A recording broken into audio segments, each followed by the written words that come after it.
ਮਾਪਿਆਂ ਦੀ ਜਿਉਂਦਿਆਂ ਜਿਉਂਦਿਆਂ ਕਦਰ ਕਰ ਲਓ। ਤੁਹਾਡੀ ਖਿਦਮਤ ਵਿੱਚ ਇੱਕ ਸ਼ੇਰ ਹੈ, ਉਹ ਕੀਤੀ ਜਿਉਂਦਿਆਂ ਖਿਦਮਤ ਨਾ ਮਾਪਿਆਂ ਦੀ,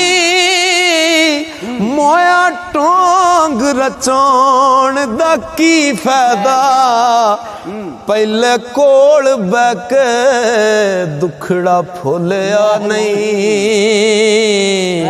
ਪਿੱਛੋਂ ਰੋਣ ਕਰ ਲਾਉਣ ਦਾ ਕੀ ਫਾਇਦਾ, ਤੇ ਸਾ ਹੁੰਦੇ ਭੁੱਖ ਨਾ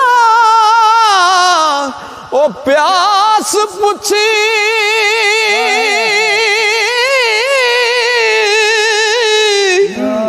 ਕੱਲ ਦੇਗਾ ਚੜਾਉਣ ਦਾ ਕੀ ਫਾਇਦਾ,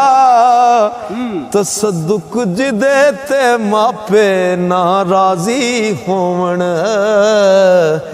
ਉਹਨੂੰ ਮੱਕੇ ਵੱਲ ਜਾਣ ਦਾ ਕੀ ਫਾਇਦਾ।